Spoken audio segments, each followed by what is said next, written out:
Hi everybody, welcome to the Witching Week, episode 4, August 19th through to August 26th.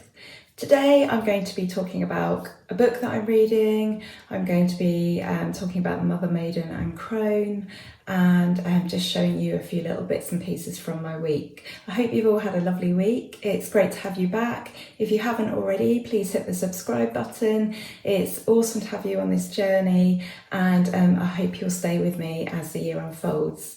So it's been really busy this week. It's the summer holidays. I've had my daughter here and also my husband's two girls. I refer to them as my bonus daughters. They're all under 15, so it has been really tiring, and to be honest, I'm quite exhausted. I'm sure there are many parents in my position at the moment, but having ME and a whole load of other illnesses, it's made it really challenging this week. So I might be a bit all over the place today. I'm trying really hard to concentrate and make sure that I'm speaking clearly, my brain's in the right place, but I am really tired, so bear with me. I'd love to hear what you've all been up to in the comments. It's really lovely to read them. Sometimes it takes me a little while to get back to them, but I will always. So yeah, let me know what you've been up to. So in the sort of moments of calm and quiet this week, I actually started reading The Bewitching. This is a book by Jill Dawson that I showed you back in, I think it was episode 1, and it's set in the village of Warboys in Cambridgeshire, which is where my mum actually lives, and it's a village in the Fens, and there's a famous witch trial story associated with that. So I've just started reading it. As somebody with cognitive issues, I do actually really struggle reading, and in my later years of my life I am struggling to concentrate sometimes. I don't know, that's probably partly to do with my illnesses, and also I think just when there's a lot going on, it's hard to concentrate. But even though this is written in quite an old-fashioned way, it's okay. I've got used to the way that Jill Dawson writes, and I'm really enjoying it. I'm only about, I'd say I'm just coming up for a third of the way through, and it's so atmospheric. It's really worth reading if you enjoy fiction, if you enjoy witchcraft fiction, if you enjoy anything to do with witches, and of course if you live in Cambridgeshire, if you live in the Fens, then this is a great one for you. So I think at the moment we're just building up to something exciting is going to happen soon. So I can't say too much about it at the moment because it's just sort of setting the scene. We're getting used to the characters, and then I think it's just about to launch into, you know, the real sort of the good stuff. So really enjoying it so far. It's a beautiful read. I would check it out if you enjoy any of those sort of genres I've just mentioned. It's really nice actually to read fiction for a change. I do actually, people assume that I read lots and lots of books, and once upon a time I did.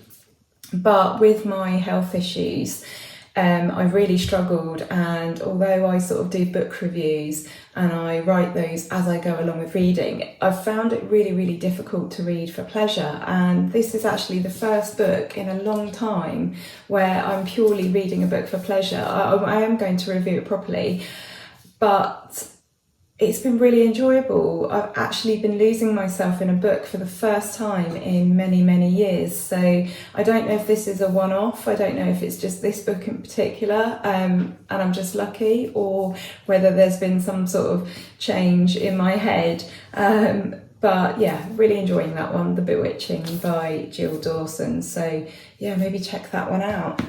And I've also been reading this sort of season's Sunflower Journal. Again, this is another book I spoke about in episode 1. So these books are going to seem familiar to you already because I mentioned them back then, but this is such a beautiful journal, and it's all related to the seasons, the wheel of the year, and like I explained before, there's lots of tutorials, recipes, interviews with people, and it's absolutely beautiful. And this copy, which is the Lammas August issue, is no exception. And I just want to show you, there's a harvest wreath tutorial in this this copy, so that may well be something worth checking out if you want to make one of those. There's also lots of recipes. We've got mini floral olive oil buns. We have got create your own calendula infused soap. There's a section on botanical blends, making a lammas smoke bundle. So I know we've just had lammas, but obviously, you know, we've got the autumn equinox coming up, so you know, I would think that this is still on sale. If it's not, then, and the next one is out, then I guarantee there'll be something, at least something in there of interest to you. So yeah, Sunflower Journal. They've got a page on Instagram and a website and everything. So yeah, go and check them out. It just says on the back, the magic of nature and seasonal living. And that really does just sum up what Sunflower Journal is all about. So yeah, go and get your copy if you haven't got one already. What else has been new? Oh yeah, I've noticed that they've got some of the sort of Halloween-y bits in the shops. Went into TK Maxx yesterday and I just got some cookie cutters because I can't, these are just one of the things that I don't actually make cookies or biscuits very often, but cookie cutters just seem to be one of the things that I just can't resist. And there's a lovely witch's hat and a cat, especially like the bat and the spider as well. So yeah, so go and check out. Let me know in the comments what you have discovered in the shops for Halloween or Samhain that you particularly like. If you have got any good recommendations. I saw a beautiful bed cover, duvet cover by Asda with black and white ghosts on a really lovely pattern, but I saw it in one little place a few weeks ago and immediately it was sold out. So I'm thinking that over here we're starting to buy and sell these things around about September time, which just seems strange because we're not even September, sorry, we're in August, aren't we? And yeah, some of them are unavailable. So July, sorry, I meant to say, which just seems awfully strange because, you know, we're only just really getting started with the summer in July. But I think obviously Halloween is becoming big over here like it is in America, so I think these things are sort of coming in and going out almost immediately. So yeah, keep an eye out and let me know if you've picked up anything of note.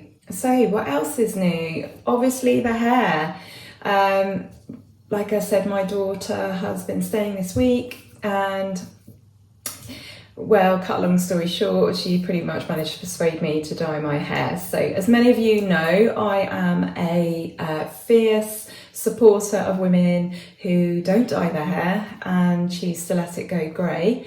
My hair is usually grey. This apparently is semi-permanent and it is going to wash out. I'm hoping I can trust my daughter on this one because yeah, it's very pink where the stripe is. And I just want to say that before we go any further, you know, it is just hair.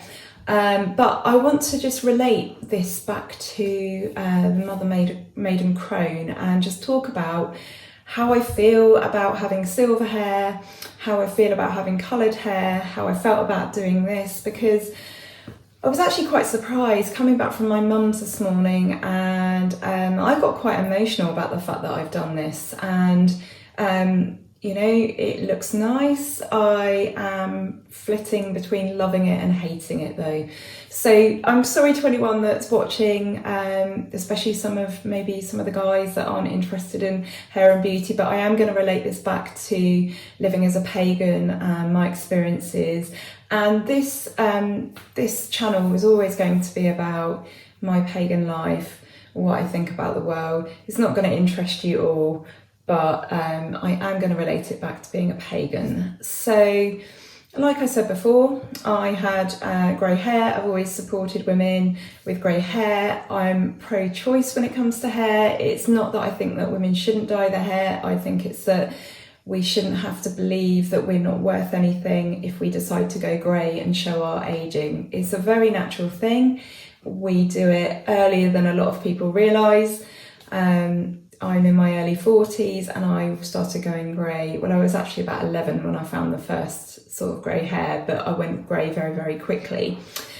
And that's completely natural and a lot of people don't realise that. So I'm very much about encouraging people and getting the message across that, you know, grey and ageing and silver is not a bad or a negative thing. It's not about being old either necessarily. Lots of young people have silver hair, and it's just as beautiful as any other beauty choice. And I've probably had more compliments on my hair since I let it all grow out. It took me 3 years in order to completely grow it out, so I'm a bit nervous about having done this. And I've probably had more compliments on my hair and my appearance than I ever did when I was dyeing my hair. So whilst it was a lovely bonding moment between me and my daughter, she lives with her dad, and that's another story altogether. And it was a lot of fun, and she did it for me, and she's done an excellent job. I'm flitting between loving and hating it. I'm very much used to immersing myself in the natural world. I love being outdoors. I love, you know, trees and plants, and I know that some flowers are bright and beautiful, but my hair's not supposed to be this colour, and I almost felt like feel almost a little bit like I've completely betrayed myself by dyeing it this colour, and I'm not used to standing out in this respect.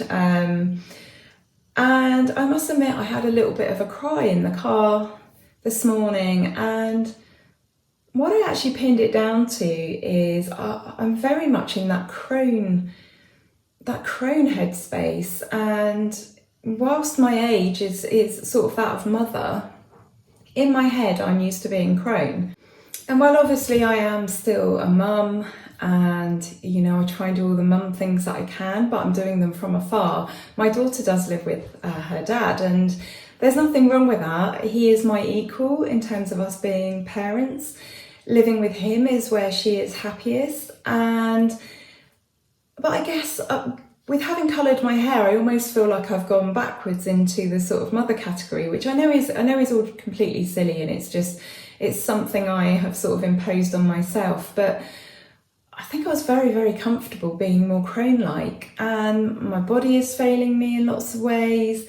I have always had, not by design, but by chance, I've always had much older partners. My husband is nearly 10 years older than me, and I'm just very, very much used to being in that older headspace. And so I feel like a fish out of water. I feel really, really, you know, I feel like everyone is staring at me. I don't like bringing attention to myself. And yeah, I felt a little bit confused this morning. And it's interesting how hair makes such a difference to how we feel, how some of us are very much tied up in the identity of our hair. And it's very strange, because I would say that this hair colour makes me look a bit younger. You know, the silver hair confuses people. And whilst you can see I've got a younger face, I think sometimes the grey and the salt and pepper, it just totally ages me. And there's nothing wrong with that. You know, getting older is a privilege denied to many, but who would have thought that dyeing my hair would have made me feel so unsettled, and almost feel like I've betrayed all those women who I've encouraged to embrace their natural beauty. And it got me thinking about the maiden-mother-crone thing. In many neo-pagan and Wiccan traditions, she is sort of honoured as, you know, the counterpart of the horned god. And I don't think there are any triple goddesses. Well, there are triple goddesses in ancient religions, but not the maiden-mother-crone thing. And I was thinking about it in the car this morning, and I was thinking we very much sort of celebrate the maiden aspect, and then we celebrate the mother aspect, but we don't really celebrate crone. And so I find it, I guess it's always like me to buck the trend, but you know, I enjoyed being something that we don't really celebrate, and that wasn't a conscious thing, but I just feel completely weirded out now being put into one of those other categories. I think I quite enjoy being sort of under the radar, no one really noticing. I'm quite happy not being the centre of attention. I'm quite happy in my cronehood, even though many people would argue I wasn't there yet. So yeah, it's completely thrown me today. really, really strange. I just thought I'd dye my hair, it would be a bit of fun. My daughter did it for me, and yeah, I just thought it would be fun, and it's actually been really, really emotional, and I've cried quite a few tears over this strangeness. So we'll see. Hopefully this is going to wash out, and hopefully I'm going to get back to my silver self, or perhaps I'm going to embrace this and we're going to have some colour from now on. But anyway, that was just a few thoughts from where I'm at this week. So yeah, it's probably time I shuffle some cards and do you all a reading. At the moment I am keeping these videos sort of as short as I can. Summer is always very busy for everyone, myself included, and I find that in the winter I've got a bit more time to do these things and to think about some interesting subjects to discuss. In the summer, I'm trying to make the use of the energy when I have it, but then, you know, I go from having a bit of energy to crashing, and it's just this constant cycle of trying to make myself available because everyone else is in the summer, you know, my family and stuff. So I'm sure in the winter, I'm going to hunker down a bit more and have a bit more energy and a bit more sort of brain space to talk about some interesting topics. So yeah, I'm looking forward to that. Maybe some Samhain spooky stories, some ghost stories, perhaps maybe some of my experiences I'm going to share. It would be lovely if any of you have got any spooky stories and you want me to share them and to read them out, please by all means send me an email. It's the_cemetery_witch@yahoo.com. If I went too quick with that, then just go onto my website, thecemeterywitch.co.uk, and you should find information for emailing me or find me on Instagram. But yeah, I'd love to hear some of your spooky stories and I'd love to share them. That would make a great episode. Okay, so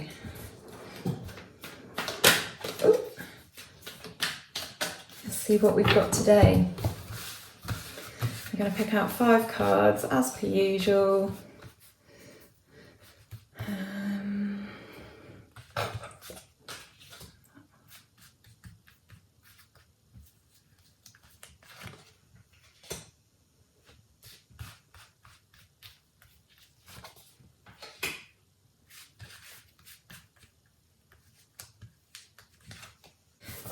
Okay, so we have some really, really feminine, strong feminine cards here. We've got number 3, the Empress.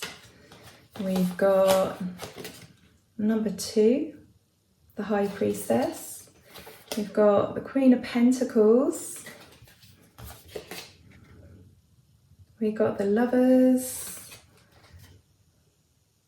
And the Ace of Wands. So lots of potential here, lots of hopefully opportunities this week. And I would say the answer here really is to trust your intuition. Use those, you know, those feminine intuitive attributes that you have. This reading is for, you know, male or female. Just because we've got these sort of feminine energy cards does not mean that these feminine energies don't correspond with guys or non-binary people. They absolutely do. So yeah, we've got the Lovers as well, which means choices, and it also means connections, of course. But I think the message this week is going to be to look out for those opportunities, use your intuition, and I think the message is to remember that you can make the best of whatever you choose to do, whatever your path, whatever you do with opportunities that are sent your way. When I think of the Empress, I think of the words I make, and I'm going to sort of fall on some traditional values here, but when we think of women, I think of the word I make. So you give a woman a house and she'll make it a home. You know, you'll give a woman a sperm to her egg and she'll make a baby. I think very much of creation when it comes to the Empress card. So I think this is a positive message that you've got the potential. You've got the potential to do whatever you want, to go wherever you want to go, to achieve whatever you want to achieve, and there is much potential and opportunity for you, but it is something that you are going to have to choose to do. You're not going to have these opportunities and these good things coming your way. They're not going to be handed to you on a plate. It's up to you to nurture them and care for these opportunities and put your time and energy into them, and to ultimately make them sustainable. Nothing that we are ever just given, in its initial form is ours to just take, and then, the things will just bloom without our input. We do have to put our energy into them. We do have to put our love and our attention and our care into them. It's not just relationships that we need to nurture. It's the other things in our life, the creative endeavors, the careers, the jobs, the friendships, family, if we want to start a project or we want to achieve something, whatever that is, we have to invest our energy. So this is a very lovely message for the week ahead. I don't know, it feels kind of brief this week. It feels like that's all I need to say about it. Lovely message. So go ahead, have a brilliant week, have an abundant week. Remember that you have all this, I always think of the magician when I'm doing tarot, even if I don't pull him out. You have all the skills at your disposal. Build healthy connections, connections with like-minded people, make your choices, use your intuition to make these choices. And just put your heart and soul into those choices and create something that you really want to create for your life and for you and for the people around you. And have an absolutely brilliant week, and I will see you next week with more witchcraft talk and nonsense, and wishing you a brilliant week. Take care. Bye.